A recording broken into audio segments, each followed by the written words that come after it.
지난 2000년 총리 후보자부터 대한민국의 첫 인사청문회가 시작됐습니다. 여야 간 정파적 입장을 앞세운 감싸기와 정치 공세적 질문이 이 같은 의미를 퇴색시켰습니다. 이후 지금까지 270여 차례 이뤄진 인사청문회. 그동안 얼마나 달라졌을까? 여야 대치는 여전하고 인사청문회 무용론도 되풀이되고 있습니다. 정말 안타깝고 참 요즘 유행하는 내로남불이 아닌가. 태도는 그분들이 말씀하시는 대로 내가 하면 로맨스고 남이 하면 불륜이라고 하는 전형적인 내로남불의 모습입니다.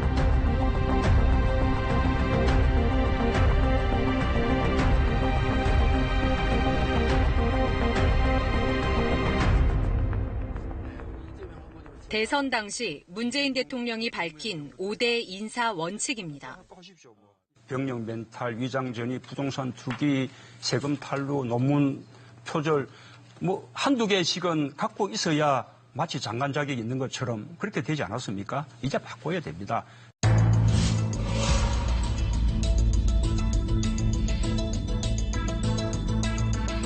이 5대 비리 배제 공약이 인사청문회 최대의 쟁점이 되고 있습니다.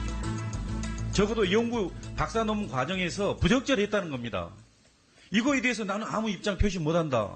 이거 어느 국민이 이해를 하겠습니까? 92년에 논문을 쓸 당시에 이제 관행고요. 아주 엄격하게 하면서 이제 지도하고 심사를 하셨는데 세금을 낼 부분을 안 낸 것이 있다 하는 것을 저희가 발견해서 청문회를 준비하는 과정에서 냈습니다. 그러니까 최초의 그 체크리스트의 문항에 답변하실 때는 세금 탈루 부분이 없다고 이렇게 제출하신 거죠? 예, 그렇습니다. 야당은 5대 비리 배제 공약을 어기고 있다고 성토했습니다. 문재인 대통령 스스로 5대 비리 원천 배제 대선 공약을 위반하고 부적격 후보자를 장관으로 임명 강행하는 데 대해 진솔한 사과와 해명이 있어야 합니다. 문재인 정부 출범 이후 오늘까지 진행된 인사청문회 16건을 보면 거의 모든 논란은 도덕성 검증에서 터져나왔습니다. 이낙연, 김상조, 강경화 등 4명의 후보가 위장 전입에 연루됐고 세금 탈루와 논문 표절 의혹 역시 빠지지 않고 등장했습니다. 여기에 조대엽, 송영무 후보자 등 3명은 음주운전 논란까지 불거졌습니다. 안경환 법무부 장관 후보자는 청문회 시작 전 허위 혼인신고 등으로 낙마했습니다. 이딴 자질 논란 속에 김상조, 강경화 두 후보자의 청문회 보고서 채택이 불발되기도 했습니다. 이 때문에 청와대의 인사검증이 허술하다는 지적이 이어지고 있습니다. 음주운전 전력자가 청와대 검증을 통과한 것과 관련해 이중잣대 논란까지 불거졌습니다. 조국 민정수석은 과거 이철성 경찰청장의 음주운전 전력에 대해 미국 같으면 청문회 대상 자체가 될 수 없다고 비판한 적이 있습니다.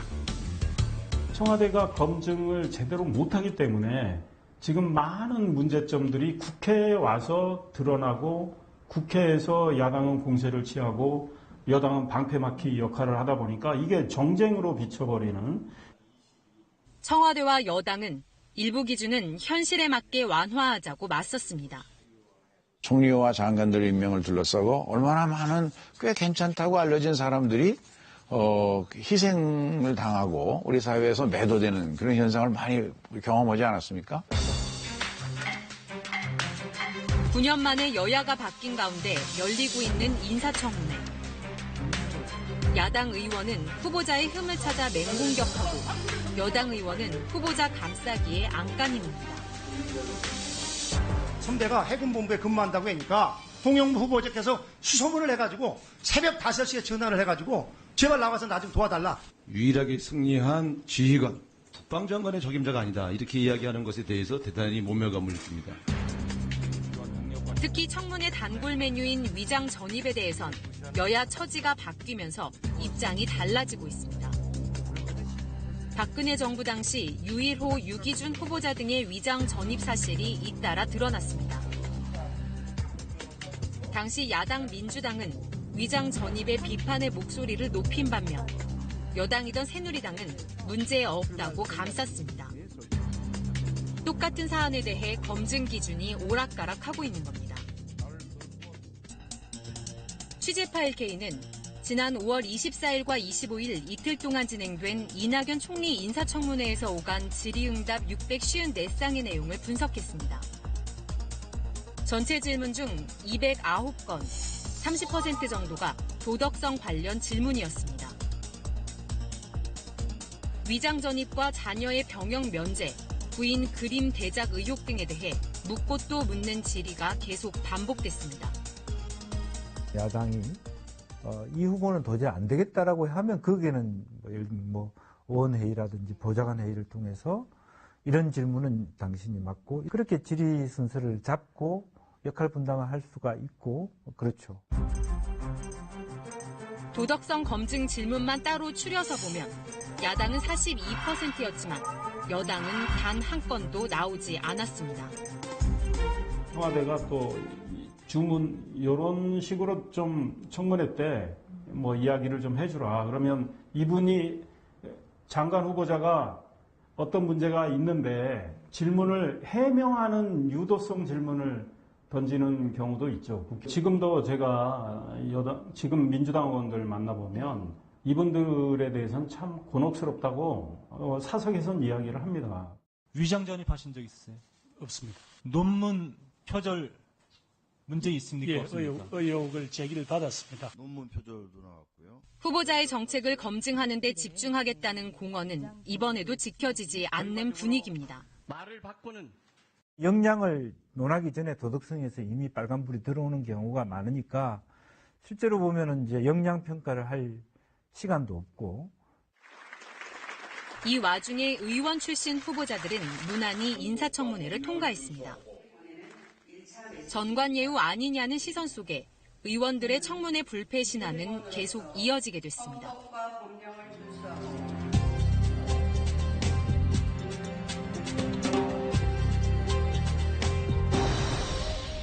On behalf of the entire senior staff around you, Mr. President, we thank you for the opportunity and the blessing that you've given us to serve your agenda. Mr. President, it's a privilege to serve the students of this country. 장관과 비서실장, 부통령까지 대통령 칭송에 입을 모아 미국 언론의 조롱과 혹평을 받았던 이 자리는 트럼프 행정부의 강요회의, 우리로 치면 국무회의 석상입니다. 주목할 사실은 첫 강요회의가 대통령 취임 143일이 지난달 13일에야 열렸다는 점입니다. 새 대통령의 내각을, 그것도 여대 야소인 의회가 5달이 다 돼서야 인준해줬기 때문입니다. This is our first cabinet meeting with the entire cabinet present. The confirmation process has been record-setting long, with some of the finest people in our country being delayed and delayed and delayed. 미국의 인사검증은 우리와 판이합니다. 도덕성 검증은 행정부가 사실상 끝냅니다. 백악관 법률고문실 감독 아래 연방수사국과 국세청, 윤리청 등이 후보자 개인과 가족, 직업과 교육적 배경, 세금 납부, 경범죄 위반 등 233개의 항목을 사전 검증합니다. 길게는 6개월까지 걸립니다. FBI에 그런 것만 조사해 주는 데가 있어요. 거기서 자세하게 정하고 무슨 형사법에 어긋난 거 있는지 오래거도 같은 거. 그다음에 국세청에서 세금을 납부했던가 속였던가 이런 모든 걸 자세하게 뒷조사를 해서 안 되는 사람은 빼고 이런데도 불구하고 또 서너 사람을 또 갖고 있습니다. 도덕성에 대한 고강도 검증 결과는 의회에 모두 제공됩니다. 검증을 통과한 인사만 후보자로 지명되기 때문에 의회의 인사청문회는 철저히 정책 검증 위주입니다. 미국 같은 경우는 2%밖에 안 돼요.